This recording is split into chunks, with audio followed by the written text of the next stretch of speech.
요즘 세상 전국이 참 심상치가 않습니다.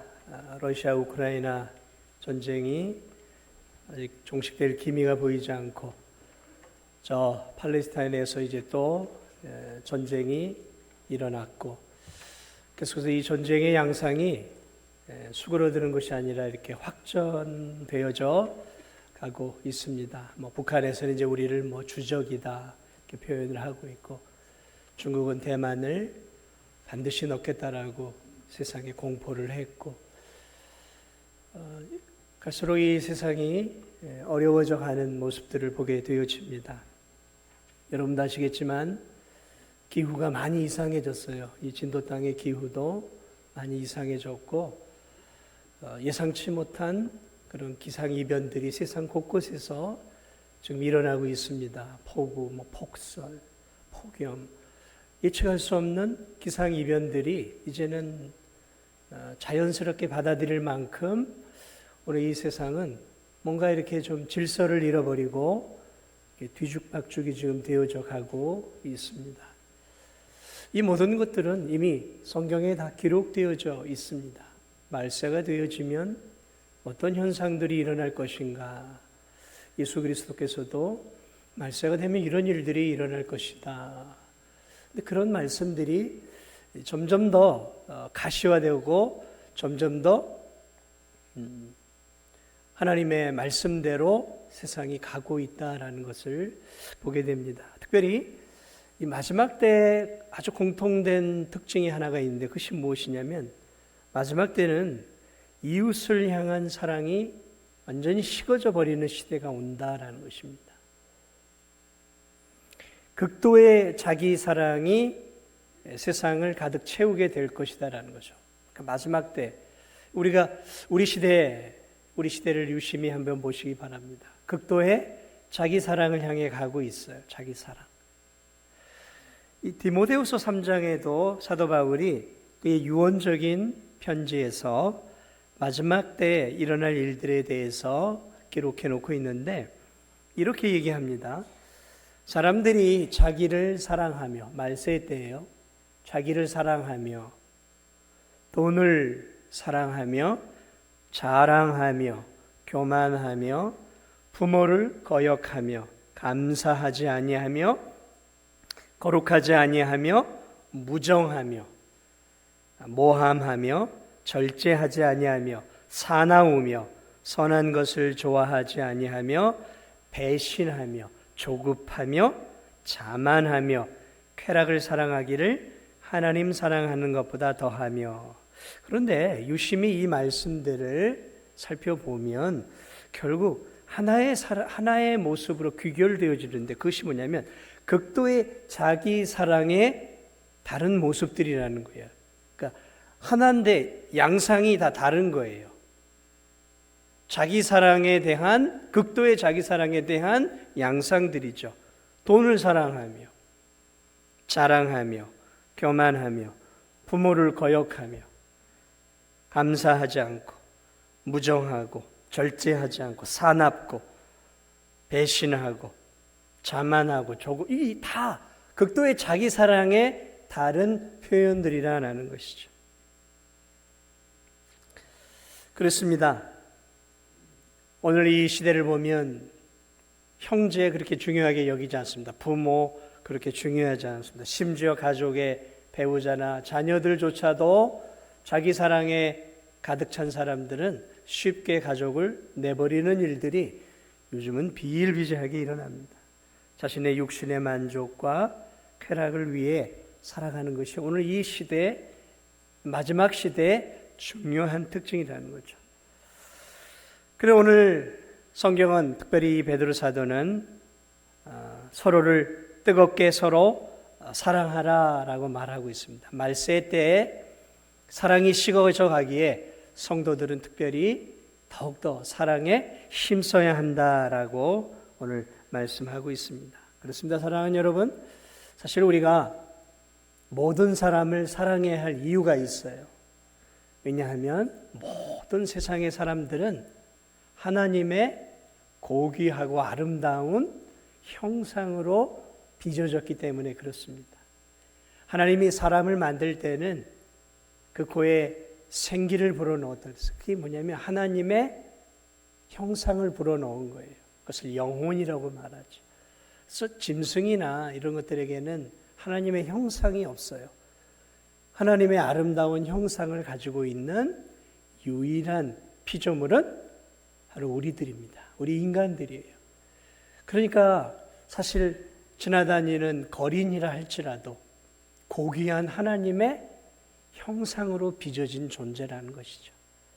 우리가 하나님을 사랑해야 한다면 하나님의 형상이 담겨져 있는 사람들을 우리는 근본적으로 존중하고 존귀히 여길 수 있는 마음을 가져야 되고 한 걸음 더 나아가 사랑의 마음을 가져야 돼요.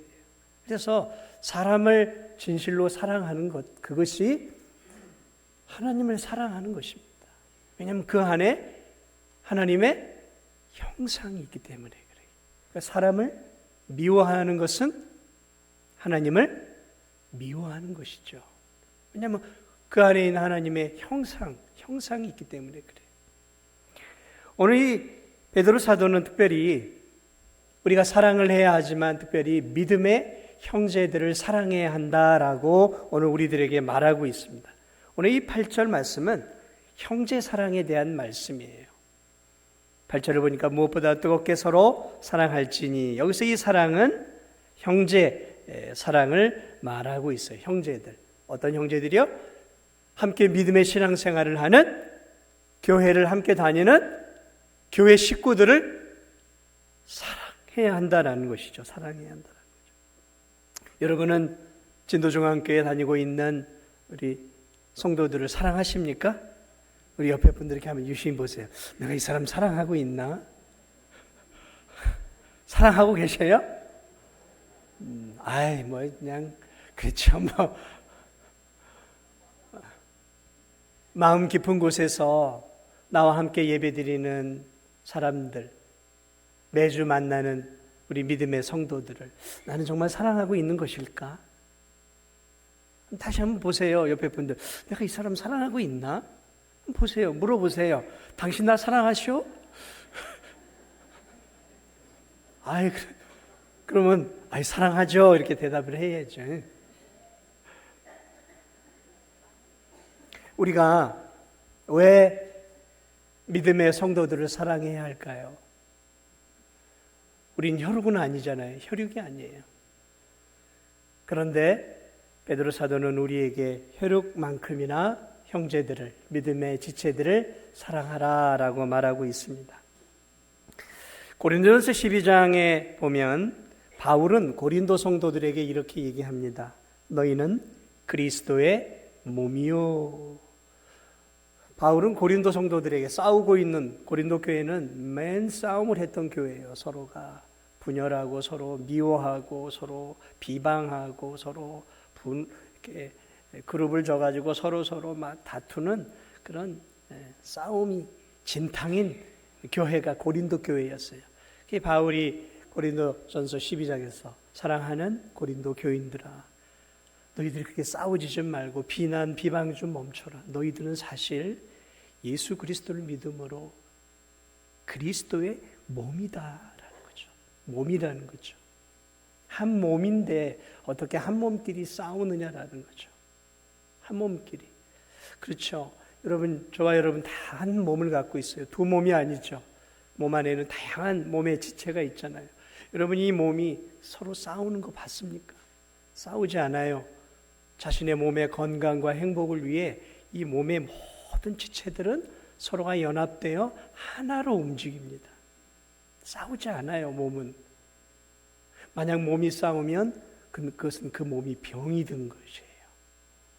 그러나 건강한 일반적인 몸은 서로가 서로를 귀히 여기고 자기의 역할을 충실하게 감당하는 거 아니겠습니까? 너희는 그리스도의 몸이요. 몸이라는 것이죠. 예수 그리스도를 믿는 그 순간 우리 진도중앙교회 모든 성도들은 그리스도의 영적인 몸의 한 부분들이 되어진 거예요. 우린 싸워서는 안 되는 거예요. 옆에 분하고 인사하겠습니다. 싸우지 맙시다. 싸우지 맙시다. 또 옆에 분이랑 인사하세요. 우리 보이지 않는 곳에서 비난하지 맙시다. 자기 자신을 비난하는 거예요. 형제를 비난하는 것은 몸인 자기 자신을 비난하는 거죠. 에베소서 2장에 보면 바울은 함께 신앙생활하는 성도들을 하나님 나라의 시민이라고 표현하고 있어요.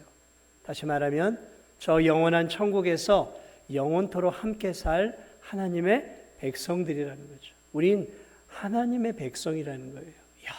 영원히 하나님 나라에서 함께 오순도순 행복하게 살아가야 할 하나님의 백성이라는 거죠. 바울은 에베소서 2장에서 계속해서 이렇게 이야기합니다. 성도들을 하나님의 권속, 하나님의 가족으로 표현하고 있어요. 하나님의 가족이다. 여러분, 가족이 싸우면 그 꼴불견이죠. 근데 종종 그런 일들을 듣습니다. 그 부모의 유산 때문에 형제들이 그 유산을 더 상속받기 위해서 이렇게 법정에 이렇게 이런 재벌들만의 이야기가 아니에요. 재벌들만의 이야기가 아니라 참 많은 가정에서 재산 상속 문제로 인해서 더 가지려는 자와 그것을 뺏으려고 하는, 나눠 먹으려고 하는 그런 형제들의 피 튀기는 그러한 전쟁들이 오늘 이 한국 사회에 굉장히 만연해 있어요. 만연해 있어요. 여러분, 그런 모습들을 볼 때 무슨 생각이 듭니다. 아유, 어떻게 형제들이 저렇게 싸우나. 아유, 그런 마음들이 들죠. 그렇죠. 피를 나눈 형제들이 그 재산의 문제 때문에 조금 더 가지려고 하는 것 때문에 의가 상하고 마음이 상해버리면 사실은 더 좋은 것들을 잃어버리는 것이잖아요. 작은 것을 얻으려다가 정작 더 중요한 가족 사랑을 잃어버리는 것이죠. 사랑하는 여러분, 그렇습니다. 그런 모습들을 바라볼 때 민망하죠. 마찬가지입니다. 하나님은 믿음의 교우들이 하나님 안에서 한 가족이다라고 말하고 있어요. 가족이라는 거죠. 왜냐하면 우리가 예수님을 믿는 그 순간 우리 모두는 하나님을 뭐라고 부릅니까? 아버지, 하나님 그래요. 저도 기도할 때 아버지라고 불러요. 아버지. 저에게도 아버지고 여러분에게도 아버지란 말이죠. 그것은 우리가 형제라는 의미예요. 예수 그리스도를 믿음으로 진도중앙교회 교우들은 형제가 되어진 것이죠. 그것을 내가 인정하든 인정하지 않든 그게 중요한 게 아니라 그게 사실이라는 거예요. 그게 진실이라는 것이죠. 아니, 그게 진리라는 거예요. 그게 진리라는 거예요. 그러므로 사랑하는 여러분, 나와 함께 예배드리는 성도들에 대해서 조금만 더 관심을 가지십시오. 한번 예배드리는 것으로 만족하지 말고 우리가 서로가 가족에게 관심을 기울이고 서로에게 도움을 주는 것이 가족 관계인 것처럼 우리가 이 믿음에 함께 믿음 생활하는 교우들을 향해 그러한 마음들을 가져야 하는 것이죠. 오늘 이 베드로 사도는 성도들에게 이렇게 얘기합니다. 다른 믿음의 성도들을 뜨겁게 사랑하라 라고 말하고 있어요. 뜨겁게 사랑하라 라고 말하고 있습니다. 뜨겁게. 그러면서 사랑은 허다한 죄를 덮는다 라고 말하습니다. 그러니까 뜨겁게 사랑하되 다른 성도들의 연약함과 허물을 그 사랑으로 덮어낼 만큼 뜨겁게 사랑하라라는 것이죠. 사실 사랑하는 것은 제가 볼 때 참 어려운 일입니다. 말이 쉬운 일이지 사랑하는 일들이 절대로 쉽지 않습니다. 쉽다고 하면 예수님이, 하나님이 그렇게 우리에게 사랑하라고 성경 구석구석 적어놓을 리는 없을 거예요. 우리의 본성은 사랑하는 것보다 우리의 본성은 미워하는 것을 더 좋아합니다. 우린 본성적으로 죄된 본성을 가지고 있기 때문에 우리는 미워하는 것을 좋아합니다. 목사님 무슨 말씀이에요? 난 본성이 사랑입니다. 나는 미워하는 본성 없습니다. 그러시는 분이 계셔요? 예, 그러시는 분이 정말로 계시면 제가 밥 한 끼 사드릴게요. 근데 우리의 본성은 타고나서 본성적으로 우리의 마음 속에는 미워하는 마음이 있어요. 그래서 또 사랑하기보다는, 칭찬하기보다는, 격려하기보다는 다른 성도들의 약점이나 허물을 파헤쳐서 들추어내는 것들에 우리 모두는 명수예요, 명수. 우리 모두는 다른 사람의 약점과 허물을 들추어내는 데는 굉장히 프로페셔널한 전문가들이에요. 누가 가르쳐주지 않았어요. 부모가 뭐 가르쳐줬겠어요.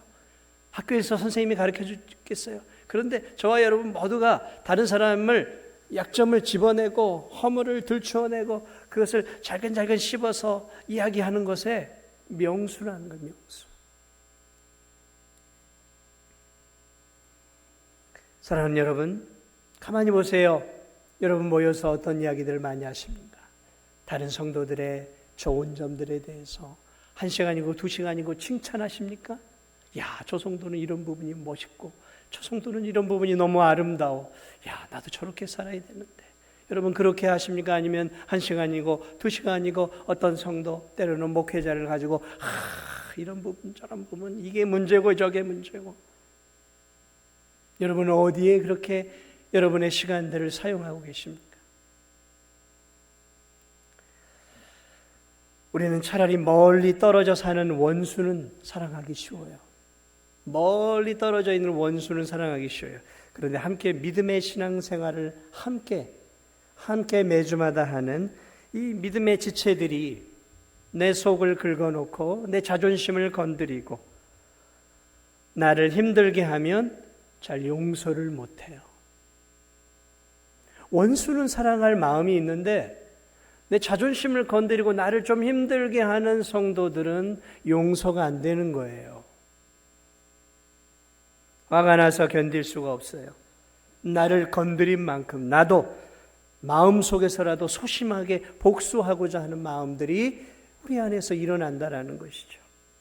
그렇습니다. 사랑하는 것은 내 본성을 꺾어내는 일이기 때문에 어려운 일들입니다. 그러나 여러분, 그렇다고 해서 우리가 사랑하는 일을 포기하거나 사랑하는 것들이 그렇게 너무 힘든 일만은 아니에요. 왜냐하면 우리는 사실 사랑을 줄 수 있는 충분한 힘이 있어요. 그리고 우리는 사랑을 줄 수 있는 충분한 사랑을 받았기 때문에 그래요. 부모에게 받기도 했지만 하나님께로부터 우리는 다른 사람을 사랑할 수 있는 충분한 사랑을 받았어요. 여러분, 우리가 누구입니까? 우리가 누구인가요? 따라하겠습니다. 우리는 그리스도인이다. 여러분, 이 그리스도인이라는 이 정체성을 분명하게 붙잡고 살아가야 돼요. 그리스도인 누구입니까, 여러분? 그리스도인은 모두가 동일한 하나님의 사랑을 받았습니다. 하나님의 사랑. 하나님 아버지께서 창세 전에 죄인된 우리들을 조건 없이 하나님의 자녀로 선택하시는 무한한 사랑을 하나님이 우리에게 주셨단 말이죠. 그리고 예수 그리스도께서 그 하나님의 사랑을 이루시기 위해 이 땅에 오셨어요. 하늘의 영광과 보좌를 버리시고 저와 여러분들을 구원하시기 위해 이 땅에 오셨어요. 이 땅에 오셔서 십자가에서 물과 피를 다 쏟아주시고 희생적이고 헌신적인 사랑을 우리에게 주셨다는 것이죠. 그러니까 우리는 하나님 아버지의 무조건적인 사랑, 예수 그리스도의 희생적이고 헌신적인 사랑, 그 사랑을 받았어요.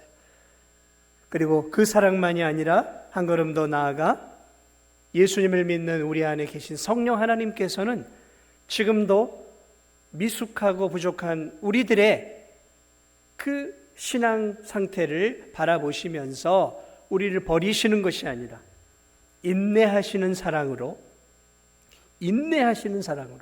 우리가 믿음대로 말씀대로 살지 못해도 우리 가운데 우리 안에 거하시면서 인내하시면서 우리를 기다려주시고 또 우리를 도우시고 그리스도의 그 보배 피로 우리의 날마다의 허물과 죄를 덮어주시면서 우리와 함께 한 걸음 한 걸음 우리의 손을 붙잡고 우리의 믿음의 길을 인도하고 계셔요. 아멘. 그렇습니다. 성령님의 그 인내하시는 그 사랑, 덮어주시는 그 사랑, 우리의 손을 놓지 않고 저와 여러분의 이번 한 주간도 우리를 붙잡아 주셔서 저와 여러분이 믿음을 잃지 않고 여기까지 성령님의 인내하시는 사랑 때문에 우리가 여기까지 지금 와서 하나님께 예배를 드릴 수 있는 거예요. 만약 성령님의 인내하시는 사랑이 우리처럼 바닥이 나버린다면 저와 여러분 가운데 하나님의 자녀가 될 수 있는 사람은, 천국 갈 수 있는 사람은 아무도 없어요. 아무도 없어요. 인내 사랑이죠. 인내 사랑. 그렇습니다. 우리는 그런 사랑을 받았어요.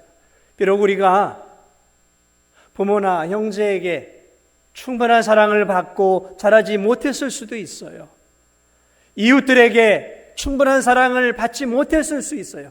그러나 적어도 우리가 예수 그리스도를 믿고 하나님의 자녀가 되었다면 하나님에게 우리는 충분한 사랑을 받은 사람들이에요. 넘치는 사랑을 받았고 지금도 그 놀라운 하나님의 무조건적이고 희생적이고 헌신적이고 인내하시는 그 하나님의 사랑을 저와 여러분이 지금도 받고 있음을 여러분 믿으시기 바랍니다. 그 사랑이 오늘까지 이어졌기에 저와 여러분이 이렇게 예배를 드릴 수 있는 거예요. 베드로 사도가 말하고 있는 게 그런 부분이에요. 그러므로 사랑하는 형제들아, 뜨겁게 하나님의 사랑을 받았으니까 우리도 뜨겁게 사랑하자라는 거예요. 누구를요? 믿음의 성도들을. 베드로 사도가 진도중앙교회 성도들에게 얘기한 게, 진도중앙교회 성도들아, 우리가 뜨겁게 하나님의 사랑을 받았으니까 우리가 뜨겁게 다른 성도들을 사랑하자라는 거예요. 다른 성도들. 세상의 사랑은 다 조건적인 사랑입니다. 그렇죠. 조건이잖아요. 조건. 가장 고상한 사랑이 무슨 사랑입니까? 부모와 자식의 사랑이에요. 그런데 여러분, 부모와 자식도 조건적인 사랑이에요. 내 자식이 아닌데 그렇게 사랑할 수 있겠어요? 내 자식이니까 사랑하는 거예요. 하나님의 사랑은 무조건이에요. 무조건. 세상은 give and take이죠. 아유, 저 친구가 나를 위해 맛있는 밥을 샀네. 아유, 고마워. 그래, 나도 밥이든 차든 한 끼 대접해야지. 그럼 이건 주고받는 거예요. 일종의, 그것은 관계를 위한 일종의 거래고 보이지 않는 계약이에요. 이건 엄밀한 의미에서 사랑이라고 보기 어려운 거예요. 주고받는 것. 그걸 사랑으로 착각하시면 안 돼요. 세상에서는 일반적으로 거의 보면 사랑이라기보다는 조건이 붙어 있죠. 조건이. 이거 해주면 내가 이거 해주고. 하나님의 사랑은 조건 없는 사랑이죠. 창세전에 죄악된 우리들을 보셨어요. 지금도 마찬가지죠. 저와 여러분이 뭘 하나님 앞에 잘했습니까? 근데 왜 우리를 구원해 주셨어요? 아무리 생각해도 이유가 없어요. 그 이유를 찾을 수가 없어요. 제가 구원받은 이유를 찾을 수가 없어요. 제가 구원받아야 할 이유가 없어요. 이유가 없어요. 제가 하나님을 알지도 못한 때 저를 구원하기로 작정을 하셨습니다.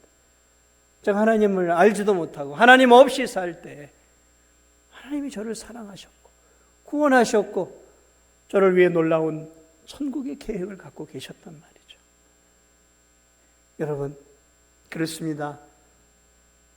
우리 성도들이 나에게 내 자존심을 긁는 일을 할 수도 있어요.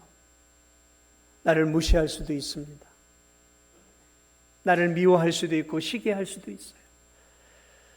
조건이 안 맞죠. 사랑할 조건이 안 되잖아요. 사랑할 조건이 안 되니까 사랑 안 하는 게 당연합니까, 그럼? 그건 조건적인 사랑이잖아요. 저 사람이 나에게 친절하게 대하지 않으니까 나도 저 사람에게 친절하게 대하지 않아야 하는 게 이게 사랑은 아니잖아요. 그건 조건이잖아요. 저 사람이 나에게 인사를 하니까 나도 인사를 하고, 저 사람이 나에게 인사를 안 하면 나도 인사를 안 해야 되겠냔 말이죠. 조건이잖아요, 그러면. 사랑은 조건이 아닙니다, 조건. 나를 좀 힘들게 해도 내 형제고 내 가족이니까 품는 거죠. 내 마음을 좀 긁어 놓을 수 있어요. 내 자존심을 건드릴 수 있습니다. 아파요, 힘들어요. 마음속에 좀 분이 일어나기도 해요. 그럼 마음을 다잡아야죠. 그래, 내 형제인데, 그래서 영적 내 가족인데 잠시 분을 가라앉히고 다시 하나님께 나아가고, 하나님 사랑의 마음을 주옵소서. 나 자신을 다독이면서 또 한 걸음 한 걸음 또 사랑의 발길을 내딛는 거예요. 우리가 뭐 천사입니까? 그냥 저절로 사랑이 되나요? 부단한 내 자아에 깨어짐이 없이는 사랑도 어려운 거예요. 자아를 깨트리고 내 안에 올라오는 죄악의 본성들을 하나님의 말씀으로 누르지 않고는 사랑은 되어지는 게 아니에요. 있는 모습 그대로 사랑할 수 있어요. 돈이 좀 있으니까 저 사람에겐 더 관심을 기울이고, 저 사람은 돈도 없고 뭐 내세울 것도 없고 내가 교제해봐야 뭐 나한테 유익될 게 하나도 없으니까 저런 성도하고 관계를 맺지 않는 그런 성도들이 있다면 회개하셔야 돼요. 교회가 무슨 사회 공동체예요? 서로 관계를 맺어가지고 내 신분과 내 이익을 얻기 위해서 교회를 다닙니까? 교회는 그런 곳이 아니에요. 교회는 내 것을 내어놓고 희생하고 헌신하고 품어주고 사랑하는 그러한 곳이에요. 뭔가를 자꾸 얻어내려고 하는 곳이 되어서는 안 되는 거예요. 무조건 하나님의 사랑이 우리를 향해 무조건이었어요. 무조건. 여러분, 예수님의 사랑을 보십시오. 그분의 사랑을 베드로는 뜨겁게라고 표현한 거 맞습니다. 뜨거운 사랑이었어요. 미지근한 사랑이 아니었어요. 그래서 우리에게 뜨겁게 사랑하라 그랬어요. 예수님의 사랑이 얼마나 뜨거웠습니까? 예수님이 우리를 향한 사랑이 얼마나 뜨거웠는지, 그분은 하늘의 보좌에 앉아 계실 수가 없었어요. 저와 여러분의 죽어가고 영원히 죽을 수밖에 없는 저와 여러분을 보시고 그분은 하늘 보좌에서 앉아 계실 수가 없었어요. 그 뜨거운 사랑이 그분을 이 땅으로 보내신 거예요. 그분의 뜨거운 불같은 우리를 향한 그 사랑이 그 영광스러운 자리에서 그분으로 하여금 그대로 앉아 있을 수 없도록 하고 그 모든 영광과 권세를 버리고 이 땅으로 내려오시게 만드신 것이 그분의 우리를 향한 불타는 사랑 때문이었어요. 불타는 사랑. 이 땅에 오셔서도 예수님의 모습을 보십시오. 예수님이 자신을 향해 조롱하고 미워하고 예수님을 비난하고 예수님을 넘어뜨리려고 하는 사람들을 향해 그분이 가졌던 것은 한결같은 사랑이었어요. 십자가 위에서도 그분은 변함없이 그들을 향해 사랑하셨고, 주님 저들의 죄를 용서하여 주옵소서. 십자가 위에서조차도 우리를 향한 불타는 사랑을 가지시고 그렇게 십자가 위에서 우리를 위해 죽으셨어요. 저와 여러분을 그렇게 사랑하셨어요. 그분의 사랑은 불타는 사랑이었어요. 그 불타는 사랑이 자신을 욕하고 자신을 비방하고 자신의 의도를 몰라주는 그 세상 사람들을 향해서 원망하고 불평하고 비난하신 것이 아니라 그 뜨거운 사랑으로 제자들을 품어내셨고 자신을 힘들게 하는 로마의 병사들을 품어내시고 용서해 주셨다는 거죠. 뜨거운 사랑은, 용광로와 같이 뜨거운 사랑은 다른 사람들의 허물과 죄를 녹여버리는 역사가 있어요. 예수님의 사랑이에요. 예수님의 사랑. 뜨겁게 베드로 사도가 뜨겁게 성도들을 사랑하자라는 이 말은 예수님처럼 우리도 한번 뜨겁게 허물을 덮어줄 만큼 연약함을 덮어줄 만큼 사랑하자라는 거죠. 미움은 허물을 들추어내요. 미워하는 마음을 가지고 있으면 다른 사람의 허물을 들추어내요. 그러나 뜨거운 사랑을 가지고 있으면 다른 사람들의 허물을 그 사랑으로 용광로처럼 녹여내버리는 거죠. 녹여버리는 거죠. 성령님의 이 사랑, 인내 사랑이죠. 인내 사랑이. 오래 참는 거죠. 오래 참는 사랑이 성령님의 사랑이에요. 사랑하는 여러분, 우리도 사랑을 하려고 애를 쓰죠. 몇 번 참고 기다려주고. 근데 이제 자꾸 속을 긁어놓으면 내가 너 몇 번 참은 줄 알아? 3번 참았어, 3번. 3번 참은 게 엄청난 거야, 엄청난 거야. 내가 말이야, 한두 번은 내가 참아줄 수 있지만, 우리 주님 뭐라 그러셨어요? 70번에 7번까지 용서하라. 근데 70번에 7번의 용서가 아니다. 우리가 하루를 살아가면서 하나님 앞에 우리가 짓는 죄, 불충은 얼마나 많습니까? 하루에 한 번이라고 쳐요. 그러면 10년 신앙생활, 1년 신앙생활 했으면 365번 하나님께 우리가 죄를 지. 10년이면 몇 번이에요? 3650번. 20년은요? 7000번이 넘겠죠. 30년은요? 10,000번이 넘는 거예요. 성령님은 우리를 참고 계셔요. 70번에 7번이 아니라 우리는 오래 신앙생활 할수록 더 오래 하나님 마음을 긁어놓고 아프게 하는 자들이잖아요. 인내의 사랑이죠.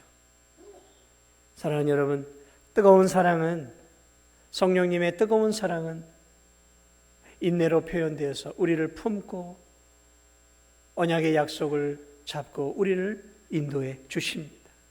사랑이 식으면 미움이 일어나는 거죠. 여러분, 2마리의 뱀이 있어요.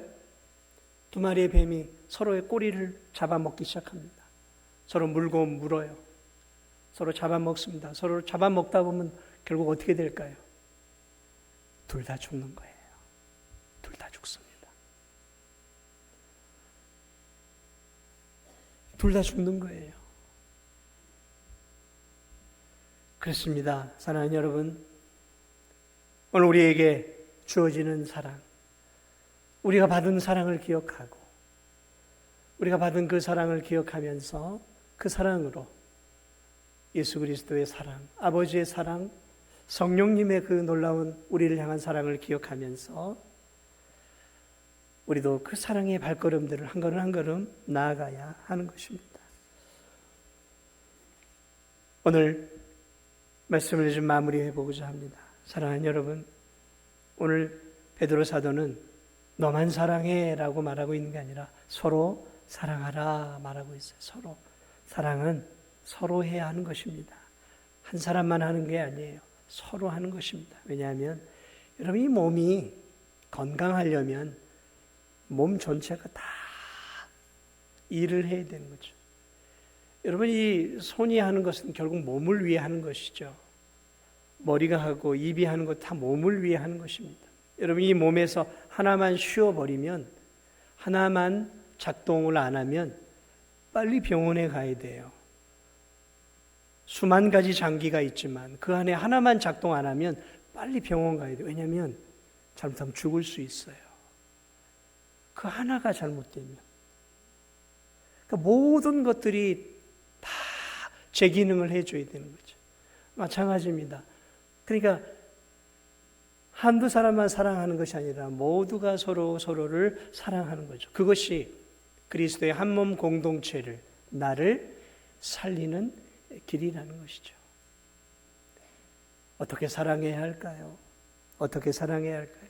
사랑의 첫 시작은 뭘까요? 한번 따라하겠습니다. 사랑의 첫 시작은 관심이다. 관심입니다. 관심. 사랑의 다른 표현은 관심이에요. 시작은 관심이에요. 관심을 가지십시오. 올 한 해 이렇게 좀 돌아보세요. 내 구역 식구들, 병약한 환우들, 그리고 경제적으로나 삶 속에 좀 지쳐있거나 어려운 성도들, 조금만 돌아보세요. 돌아보세요. 돌아보면 우리의 마음속에 무슨 마음이 드냐면 기도하게 되는 거죠. 사랑의 두 번째 표현은, 따라하겠습니다. 사랑의 두 번째 표현은 기도하는 것이다. 기도하는 겁니다. 기도하는 거예요. 그런 아픈 모습들을 볼 때 기도하는 거예요. 그리고 기도가 굉장히 중요합니다. 기도하는 거예요. 그리고 사랑의 세 번째 표현은 이제 기도로 끝나는 것이 아니라 내가 도울 수 있는 범위 안에서 돕는 것이죠. 돕는 것이죠. 전화가 필요해 하면 전화로 위로해 주기도 하고, 요즘 얼마나 좋아요. 카톡도 있고 문자도 되고 전화로 위로해 줄 수도 있잖아요. 아니면 찾아가서 잠시 대화를 나눌 수도 있고, 형편이 좀 공공하면 계란이라도 한 판 사가고 두부라도 한 모 사가고 잠시 그렇게 가서 위로해 주고 격려해 주면 그 물질은 아무것도 아니지만 받는 사람, 그 사랑을 받는 사람들은 다시 살아갈 용기와 새 힘을 얻는 것이죠. 내 편이 있구나, 우리 교회 안에. 참 그게 필요한 것 같아요. 이 교회 안에 내 편이 있구나. 내 편이 있구나. 이 교회 안에 내 마음을 알아주는 사람이 있네. 그럴 때 우리는 살아갈 용기를 얻는 것이죠. 힘을 얻는 것이죠. 누가 수백만 원, 수천만 원을 주지 않는다 할지라도 나를 이해해주고 나에게 관심을 기울여주고, 그래서 내 편이 있구나, 친구가 있네 나한테.